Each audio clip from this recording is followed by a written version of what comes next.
योगस्य प्रथमम द्वारम, मौन का आश्रय ले लो। ज्यादा बोलने का अभ्यास ही नहीं होना चाहिए,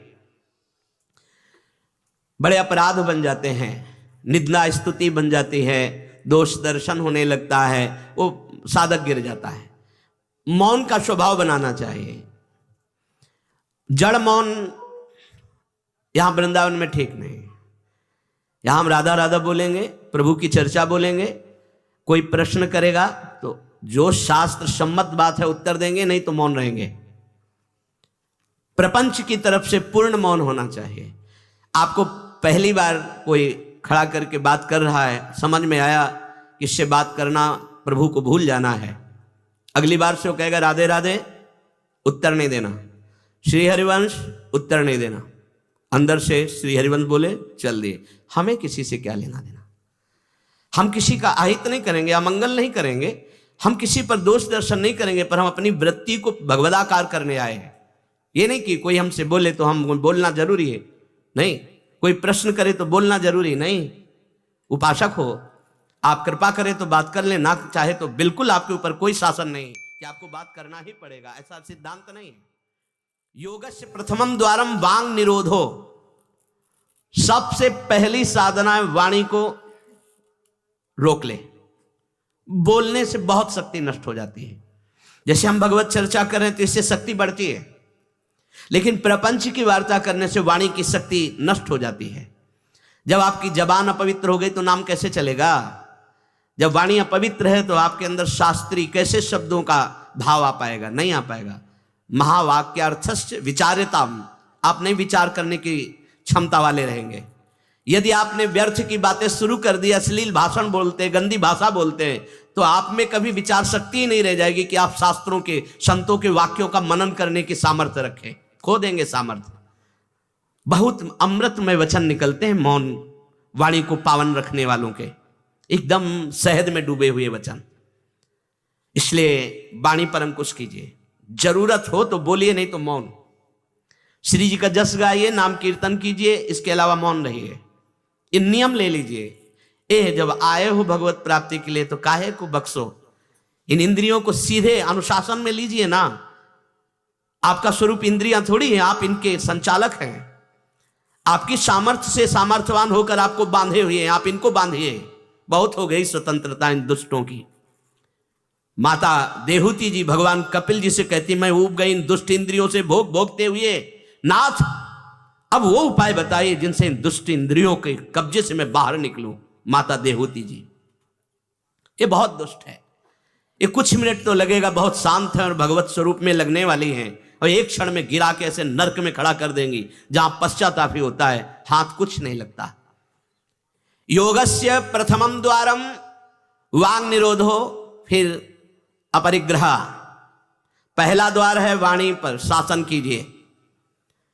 हम वाणी गायन करेंगे, श्री जी के लीला चरित्र, नाम कीर्तन, इसके अलावा मौन। कई साधकों को यह स्पष्ट आज्ञा करी श्री जी की प्रेरणा से कि आप नहीं बोलोगे, तो उसका पालन करना चाहिए। जब सत्संग में आप सुन रहे हैं कि योगस्य प्रथमम द्वारम, तो आप अपनी वाणी को संयम में रखिए। किसी की मजाक, उपहास, किसी की चुगली, निंदा, ये सब बिल्कुल नहीं। अगर आप ये सब करते रहेंगे तो निरंतर नाम नहीं चलेगा, आप सत्संग का मनन नहीं कर पाएंगे, मनन करके आप अपने आराध्य देव में स्थित नहीं हो पाएंगे। जरूरी है मौन, जरूरी है, पर विचार मौन। ये धाम है, इसलिए हम जड़ मौन की बात नहीं करते, विचार मौन। और वो मौन ही किस काम का, जो एक शब्द में हम बात कर लेते हैं, वो 5 मिनट लगाएं। जैसे कोई बात करनी, अब वो कुछ बोला, अब उसमें पूरी एकाग्रता, पूरी शक्ति नहीं, सीधे बोल रहे, स्विच ऑफ कर दे, क्या चला गया। जड़ मौन के लिए फिर ना ऊ कुछ नहीं, ना लिखना, ना पढ़ना, ना कुछ, बिल्कुल बालवत परमहंस स्थिति। कोई प्रश्न नहीं, कोई उत्तर नहीं, एकदम जड़वत, जीते जी मृत, जीवन मुक्त होने के लिए। तो वो ये श्रीधाम वृंदावन है, यहां उचित नहीं, क्योंकि यहां राधा नाम स्वयं हरि रटते हैं, तो हमारी जबान की सार्थकता है, राधा नाम कीर्तन करें, वाणी जी का गायन, इसके अलावा मौन रहे। दूसरा अपरिग्रह, उतना ही स्वीकार कीजिए जिससे आपकी जीवन यात्रा चलती है, इसके बाद नहीं। एक भी वस्तु एक्स्ट्रा आपके पास नहीं होनी चाहिए। क्यों होनी चाहिए? जब रोज का रोज श्री जी दे रही तो तुम्हें एकत्रित करने की जरूरत क्या है? आपको जो दिनचर्या में चाहिए बस उतना ही, इसके आगे नहीं। एक भी कंबल एक्स्ट्रा नहीं रखना होना चाहिए, एक भी वस्त्र नहीं एक्स्ट्रा नहीं होना चाहिए। जो हमारी दिनचर्या में आ रहे हैं कि 2 कॉपिन, 2 मार्किन, बनियान, स्वेटर, 1 कंबल या 2 कंबल, जिससे आपकी दिनचर्या कट रही, बस इसके अलावा आपके पास कुछ नहीं। आपकी जो दिनचर्या है वो दिनचर्या जो प्रभु दिए हुए हैं शरीर पालन पोषण के लिए, शरीर के लिए उतनी आवश्यक है। अगर सही दिनचर्या करनी तो राइट टाइम पे आपका पहले कंबल हटना चाहिए। समय कंबल फेंक दिया दूर, अब अपनी दिनचर्या में लग जाओ। काहे को शरीर को इतना दुलार करके बबुआ बनाए हुए हो, कान के कंटूप ऐसे बांधे, मुंह में ऐसे बांधे, ऐसे क्या होना है इसको? ये जड़ शरीर है, जितना प्यार करोगे उतना ही परेशान करेगा ये। हाँ, इसको ज्यादा नहीं। आहार दे दिया, संयम नियम से स्नान ध्यान पूजा पाठ, हर समय भगवत चिंतन, ये जड़ है, अभ्यास है। यहां कौन बांधता है कुछ? 12 महीना झेलता है नहीं मस्तक का, ये सब कौन बांधता है? ऐसे अभ्यास। चलो इतने कमजोर अभ्यास के हैं तो जितना उचित वस्त्र उतना पहन लिया। अब ये नहीं कि सोमवार को हरा, मंगल को नीला और बृहस्पति को पीला, और अलग अलग दिन के अलग अलग स्वेटर, अलग अलग दिन के अलग अलग। भैया ये विलासिता नहीं। भगवत प्राप्ति करनी तो एक स्वेटर में 10-5 साल तो कटी जाएंगे, दूसरा हम क्यों लें? एक जीपर मिल गया, उससे शरीर ढक लिया, 10-5 साल चलेगा, 2-3 महीने पहनने को होता है। हर साल नया तो भाई हमें क्या कार, हमें कहीं जाना है क्या पार्टी में? हमारी यही पार्टी, बाबा जी की पार्टी। भगवत मार्ग के पथिक है। उचित उचित बिल्कुल नहीं से बहुत। वो इसको दुलार करने का मतलब है अपना पतन करना। सच्ची मान लीजिए, इसका पतन करना। वयोवृद्ध है, रोगी शरीर, वो अलग बात है। थोड़ा तो आनंद लीजिए प्रकृति का वार सहने का। अगर शरीर रुग्ण नहीं है, जवान शरीर हो, ब्रह्मचारी हो, आग है अंदर, सहो हर प्रकृति के वार को। गर्मी सर्दी बरसात भूख प्यास, सच्चिदानंद में स्थित हो जाओ, तुम्हारा बाल बांका भी कोई नहीं कर सकता। अब मार दिन में 50 बार शीशा देखना, अब वो फंसाएगा कि नहीं फंसाएगा? चेहरा फंसाएगा ना। तिलक के सिवा दोबारा शीशा नहीं देखना चाहिए। इस देहाभिमान के राग को काटना कि पुष्ट करना है। जय बार निकले तय बार देख करके हर सेटिंग किसको दिखा रहे हो यार? क्या तुम किसी को लुभायमान करना चाहते हो क्या? हरि को? तुम्हारे इस पार्थिव शरीर पर लुभायमान होने वाले नहीं, और जो लुभायमान होगा तुमको नष्ट कर देगा। तो हमें इसको बिगाड़ के रखना है, इसको सजा के नहीं, भगवत प्रसादी आदि लगाए। हमारा देहाभिमान बार बार हमको गिराने की कोशिश करेगा। ये हम जो हंसी मजाक में भी कह रहे हैं, इसको अच्छे से समझना। ये जो 2 प्रकार की पद्धति रखी गई है कि आप मुंडन करवा के रखिए क्योंकि आपके बालों से शोभा बढ़ेगी, और आप बाल रखा के रखिए क्योंकि आपकी शोभा बिगड़नी चाहिए। रज लगा के रखिए कि आपको ही आपके शरीर में राग ना रह जाए। बात यहाँ ये, यहाँ किसी के दिखाने के लिए नहीं है, आपके शरीर में आपको राग ना रह जाए। आप बार बार साबुन लगाएंगे, तेल लगाएंगे, बार बार शीशा कंघा और अपने चेहरे को सजाएंगे तो देहाभिमान पुष्ट होगा, ये नष्ट करेगा। कुछ नहीं है, बड़ी दुर्गति है, मान लीजिए। इसका अंतिम परिणाम आग में जलना। चाहे जितने चिकने कर लो गाल, चाहे जितने लाल कर लो, मरना है, पक्की बात समझो। तो जीते जी अमरत्व क्यों नहीं प्राप्त करते? अरे ऐसा रूप प्राप्त करो जिसमें गाल लाल ही रहते हैं, लालिमा लगानी नहीं पड़ती। श्री जी की दासी लक्ष्मी कोटि विलक्षण लक्षण लसल लीला किशोरी सतई, करोड़ों लक्ष्मी आश्चर्यचकित हो जाए, ऐसा रूप श्री राधा दासियों का है। गीध देह तज धरि हरि रूपा, गीध ने शरीर त्यागा, हरि रूप होकर धाम जा रहा है। बाहरी लाली लगाने से थोड़ी हरि मिल जाएंगे, बाहरी श्रृंगार से थोड़ी हरि मिल जाएंगे। प्रार्थना मान लीजिए कुछ दिन का है, धोखे में मत फंसिए।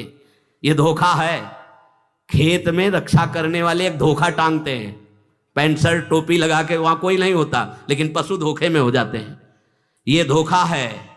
अगर पशुवत बुद्धि रखोगे तो ये धोखा तुम्हें पूरे जीवन, पूरा का पूरा जीवन नष्ट कर देगा। इसी धोखे से निकलने के लिए हमें अवसर मिला है। योगस्य प्रथमम द्वारम वांग निरोधो अपरिग्रह, वाणी से मौन रहिए, जितनी आवश्यकता है उतना वस्त्र लीजिए। एक संत भगवान आए थे, एक मार्किन से बांधे हुए थे, साल उड़ाया तो बोले आपकी आज्ञा इसलिए ओढ़ लेते हैं तो हम कहा किसी बाहर निकल के किसी को दे देना हमारी श्री जी की प्रसादी, इसलिए हमारी प्रसन्नता के लिए। तो उनका ओढ़ लेते हैं, पर महाराज हम रहते ऐसे ही हैं। हम कहा धन्य है, नौजवान हो, बहुत सुंदर है। तो हम कहा आप बाहर जब निकलना किसी को देखना ऐसे आवश्यक है तो आप दे देना। तो बड़े प्रसन्न हुए, आदर करके उन पर हृदय में आदर हुआ उनका, नहीं मुझे नहीं चाहिए, मैं तो जैसी रहनी से रहता हूं। हमने घटिया घाट है एक फर्रुखाबाद फतेहगढ़ की तरफ, वहां रुके हुए थे। एक महात्मा को देखा, वयोवृद्ध थे, एक पतली मार्किन, माघ महीना, ये कौन सा माघ चल रहा है, यही तो चल रहा है, मकर संक्रांति का अवसर। तो वहां रामनगरिया लगती है 1 महीने के लिए, जैसे प्रयाग में कुंभ में लगता है, तो गंगा किनारे हर साल मकर संक्रांति में हजारों लोग 1 महीना वास करते हैं, रोज गंगा स्नान त्रिकाल करते हैं। उन महात्मा जी के समीप रात्रि में गए तो शरीर कांप रहा था और मंत्राकार वृत्ति, एक झोपड़ी में बैठे हुए थे। बड़ी लज्जा लगी हमें अपने ऊपर कि हमारा जवान शरीर है, 30-35 वर्ष पहले की बात, और हम 1 मार्किन पहने, 1 मार्किन ओढ़े, ये तो केवल 1 मार्किन पे है, तो हमारा क्या कर्तव्य बनता है, हमको ये भी फेंक देना चाहिए। ये वयोवृद्ध हैं और मौन है, तो उनसे प्रार्थना की कि यहां आश्रम से एक कंबल ले आए, आपका शरीर कांप रहा है। ऐसे मुस्कुरा के कहा नहीं। तो चोट पे चोट लग रही थी कि धिक्कार हमारे जीवन को, ये वयोवृद्ध होकर इतना तितिक्षापूर्ण जीवन, और हम जवान होकर के इसको सह नहीं पा रहे। आप सच्ची मानना, जो तितिक्षापूर्ण है बहुत जल्दी भगवत साक्षात्कार होता है। भगवान आदेश करते तास तितिक्षस्व भारत। आज हम केवल शरीर दुलार में अपने समय को नष्ट करते हैं, शरीर पोषण में। भाई देखो, ये छोटी छोटी बातें आपको देखने में लगती होंगी बड़ी बात है, यही आपको आपके आराध्य देव से विलग किए हुए हैं।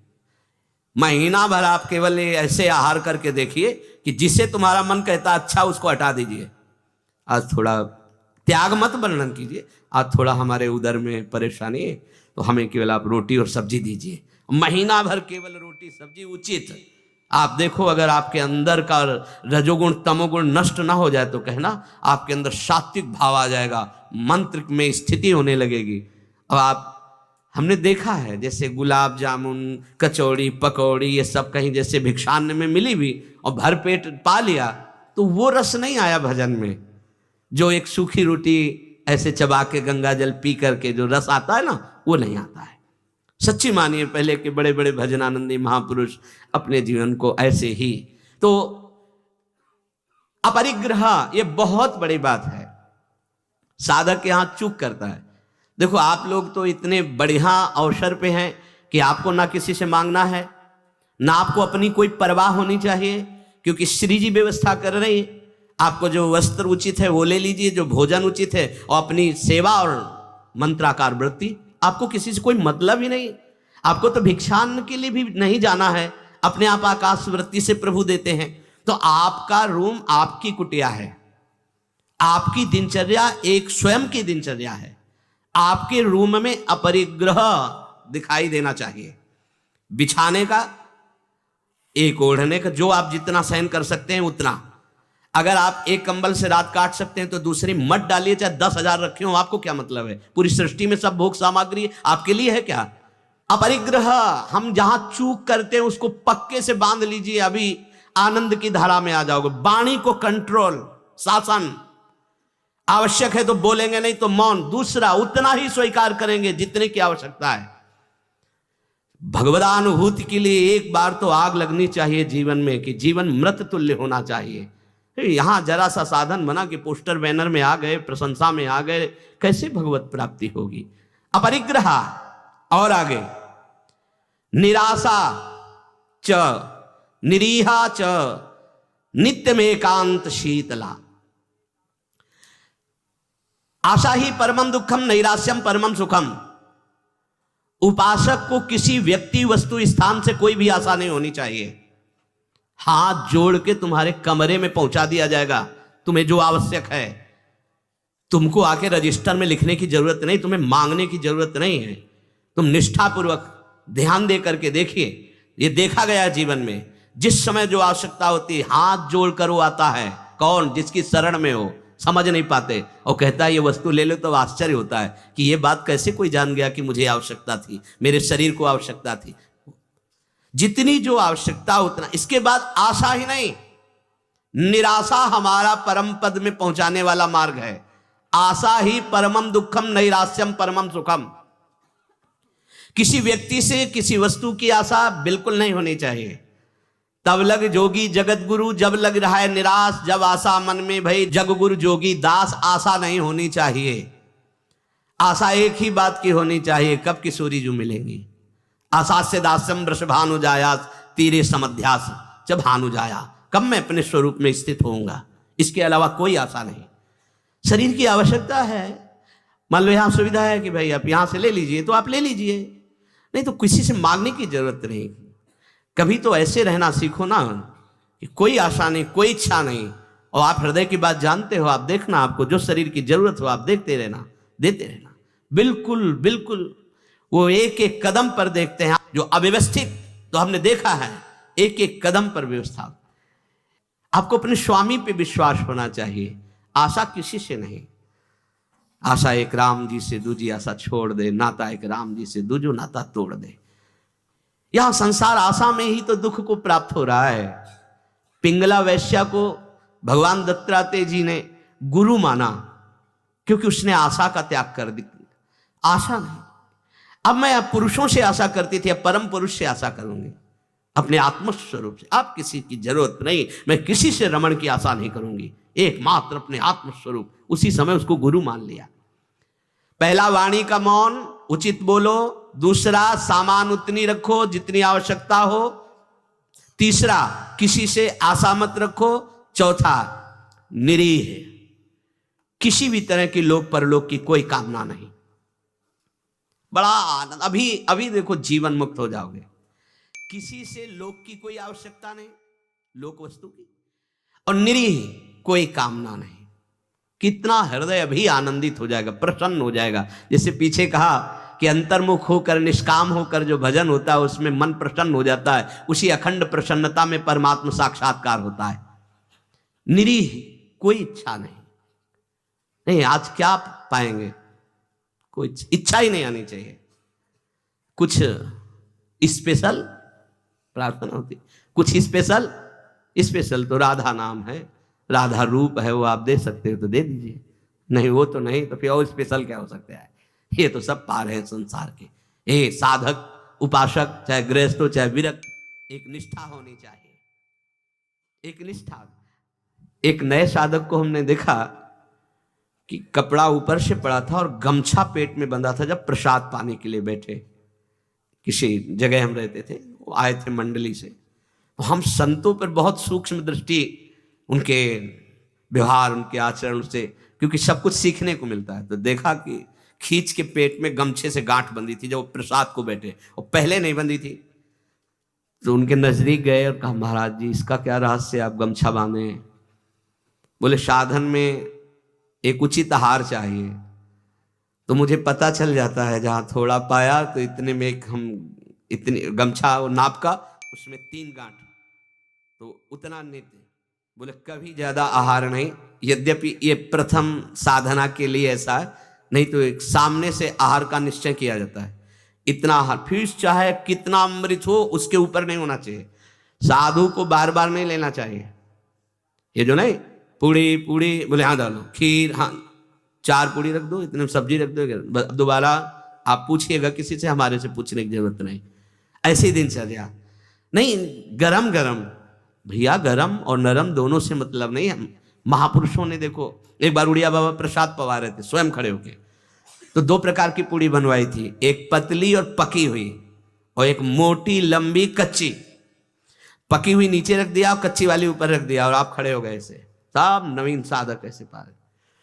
उनमें से 50 नीचे वाली पूड़ी ऊपर करके शुरू किया, और कई साधक ऊपर से शुरू किए। तो जो नीचे वाले तुमसे कहा खड़े हो जाओ, वो तो महापुरुष थे, जाओ ब्याह करो जाके, गर्मा गर्म बहू के हाथ पाना, बाबा जी बनने लायक नहीं हो। ऐसे सीधे डांट लगे, कान पकड़ा, महाराज जी गलती हुई। नहीं, आपने ऊपर वाली को नीचे क्यों किया, नीचे वाली को ऊपर क्यों किया? क्योंकि वो पकी थी ना, तुम्हारी स्वाद पर दृष्टि थी ना, इसलिए स्वाद का पोषण करना है तो घर जाओ।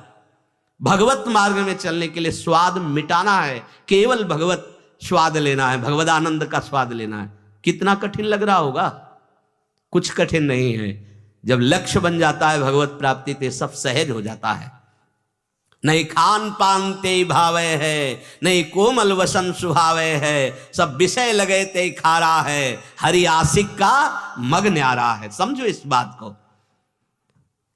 यहां इतना डबल होता जा रहा है शरीर, चर्बी बढ़ती जा रही है, पीछे भी पेट में भी, कि आसन में अगर कहा जाए पद्मासन में 20 मिनट बैठो तो बैठने की हिम्मत नहीं रह गई, तो क्या साधना करोगे? बिल्कुल ये बात होश में रखिए। शरीर को बढ़ावा देना, बिल्कुल अपना नाश करना है। उचित आहार ऐसा कि पाने के बाद तुरंत आसन में 1 घंटे बैठना पड़े तो आपको कोई परेशानी न हो। मान लीजिए आप उदर नहीं हैं, आप प्राण नहीं हैं, आप रसेंद्री नहीं हैं, आप मन नहीं है, उचित आहार दीजिए, रात दिन भजन में लगी, अभी सात्विक भाव आ जाएगा। सात्विक भाव नहीं आ रहा। ईमानदारी से देखिए आप कितना समय मोबाइल में नष्ट करते हैं। जिनके पास मोबाइल है, ईमानदारी से देखिए आप कहीं अंतर्मुख अध्यात्म की वृत्ति से युक्त हो पाएंगे? आप रजोगुणी भोजन करते हैं, आप टच वाला मोबाइल रखते हैं, आप अधिक समय उसमें, भले आप इधर उधर, क्या समय नष्ट कर रहे हो। एक एक सेकंड इतना है। जब कोई जरा सी व्यर्थ की बात करता है तो चिड़चिड़ाहट पैदा होती कि ये तुम अपना समय नष्ट कर रहे हो, समय नष्ट कर। अरे जितने सेकंड में हम राधा राधा बोलते उतने में तुमने व्यर्थ बात सुना दी, व्यर्थ बात। चलो गृहस्थ आश्रम में व्यापार नौकरी आदमी तो उसको बेचारे को व्यवस्था है, लेकिन आप भगवत मार्ग के पथी गए। आपका बिल्कुल एक एक मिनट बड़ा कीमती है। एक एक मिनट जगत मंगल के लिए है। हम 1 मिनट में 10 बार 20 बार नाम लेंगे और वो नाम जगत को देंगे कि जगत का मंगल हो, तो हमारी साधुता सुरक्षित हो गई। निरीह इच्छा रहित और नित्य में एकांतशीलता, नित्य एकांत में शांत भाव से, शीतल भाव से। एकांत बहुत खतरनाक है नवीन उपासक के लिए, यह अनुभव की बात है। जहां आप अपने कमरे में जाएं तो समाज से ज्यादा सावधान हो जाएं। पक्की बात कह रहा हूं। समाज में तो बहुत शालीन गंभीर स्वभाव अपने को रखना ही पड़ेगा, क्योंकि हजारों की दृष्टि है। एकांत में किसी की दृष्टि नहीं है, उसकी दृष्टि है जिसके लिए आप बाबा जी बने हो या जिसके लिए आप भगत बने हो। अब एकांत आपका कहां जा रहा है वो खुद देख रहा है। जो शास्त्र शीर्षा पुरखा सहस्राक्षा सहस्त्रपात, वो प्रभु देख रहा है कि तुम्हारी एकांत में प्रिय वस्तु क्या है। मोबाइल, सांसारिक नौटंकी नाटक, या विषय चिंतन, या विषय क्रिया, वो देख रहा है। अगर आप एकांत में शास्त्र स्वाध्याय कर रहे हैं, नाम जप कर रहे हैं प्रभु के लिए, तो वो देख रहा है, वो भी देख रहा है। इसलिए प्रार्थना है नित्य में एकांतशीलता।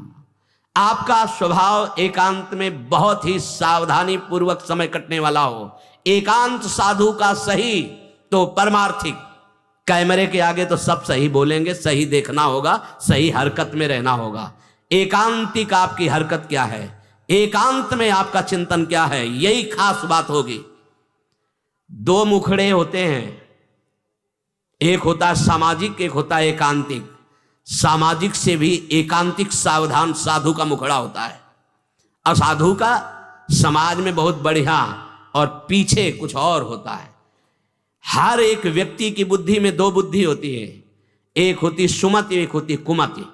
एक होती दैवी संपदा को वर्धन करने वाली सुमत, एक राक्षसी संपदा को। अर्थात कुछ ऐसे मुखड़े होते हैं जिनका एक मुखड़ा तो देवता होता है, दूसरा राक्षस होता है। अगर एकांत में तुम्हारा चिंतन, तुम्हारा आचरण, तुम्हारा विचार, तुम्हारी क्रियाएं कुमति के द्वारा हो रही हैं, तो सामने देवता बनोगे और पीछे राक्षस बनोगे। ये दुमुही चाल भगवत प्राप्ति के लिए बहुत बाधक बात है। जो तुम्हारा एकांत वही समाज, जो समाज वही एकांत। हम इष्ट और गुरुदेव के सीसी कैमरे में हर समय रहते हैं। हमारा इष्ट और गुरुदेव हर समय मुझे देख रहा है। दरवाजा बंद करने पर हम एकांत नहीं हो गए, वो गुरुदेव की दृष्टि है, हमारे आराध्य देव की दृष्टि। हमें पहले सोचना चाहिए कुछ करने के पहले।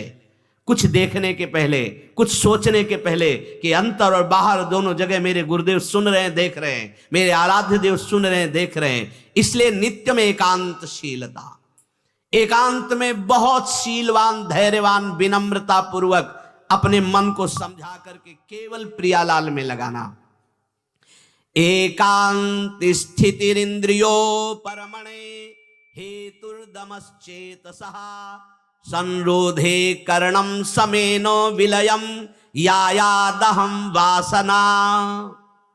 एकांत में रह करके बढ़ी हुई इंद्रियों के वेग का दमन करता है साधक, क्योंकि एकांत में इंद्रियां बहुत प्रबल हो जाती है।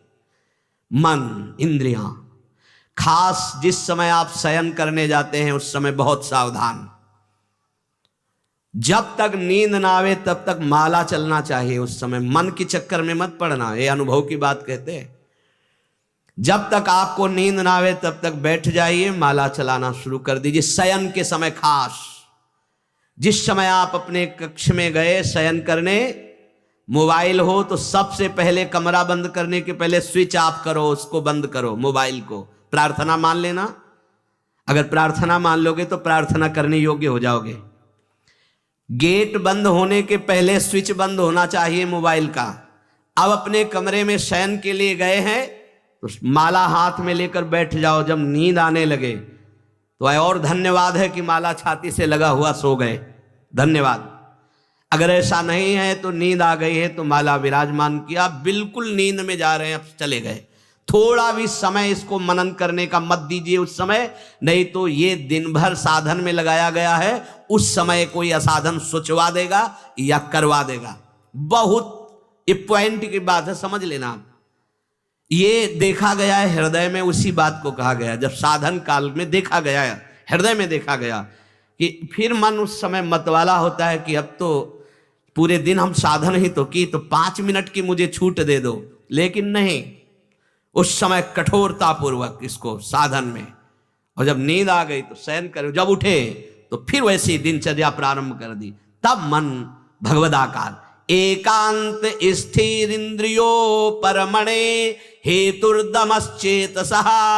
एकांत में साधक अपनी इंद्रियों का दमन करे, बढ़ावा ना दे। देखो क्या साधन है। पहले दर्शन होते थे संत भगत भागवत जन, अब भी कुछ महापुरुष भी होंगे, यहाँ ठाकुर जी की छवि या गुरु जी की छवि, यहां से स्मार्ट मोबाइल लगा रहता है छाती में, स्मार्ट मोबाइल। ए भैया ठीक है, व्यवहार काल के लिए यदि तुम्हारी कोई आवश्यकता हो, तुम बहुत व्यवहार में, तो हम नहीं। अच्छा बताओ आपको क्या जरूरत है? राष्ट्रपति से बात करनी है क्या आपको? किस विधान में आपको कपड़ा बेचना है, अनाज बेचना है? आपको काम क्या है? किससे बात करनी है आपको? जिनकी विशेष व्यवहारिक कोई सेवा गुरुजनों से मिली, वो तो बात उतनी ही केवल जितनी मिली है। नहीं, आप बताओ, हम भगवत प्राप्ति के मार्ग के साधकों के लिए मोबाइल भगवान की क्या आवश्यकता है? कितनी आवश्यकता है? क्यों आवश्यकता है? जैसे सिलेंडर आदि लाना है या कुछ भाई और कोई सर, तो रख लो, हम कह रहे हैं वो छोटा वाला रख लो, उससे अपना काम। ये बहुत अंदर की बात कहते हैं, क्योंकि इसमें आप स्वतंत्र कुछ भी देख सकते हैं, कुछ भी आप पढ़ सकते हैं, कुछ भी। बहुत ऐसे लाइनें में होते हैं वो सब, बस उसमें क्लिक करो, क्लिक है तो कहते हैं हाँ वो वीडियो आ जाएगा, वो वीडियो आ जाएगा तो तुम्हारा अंदर का वीडियो गायब हो जाएगा, परमार्थ वाला। एकांत स्थिर इंद्रियों पर हेतुर्दमश्चेतसः। दमन कर दो इंद्रियों का। ये कहां सीखोगे, कब सीखोगे, किस देश में सीखोगे, यदि धाम में रहकर इंद्रियों का दमन करना ना आया? इंद्रियों का दमन कर दो।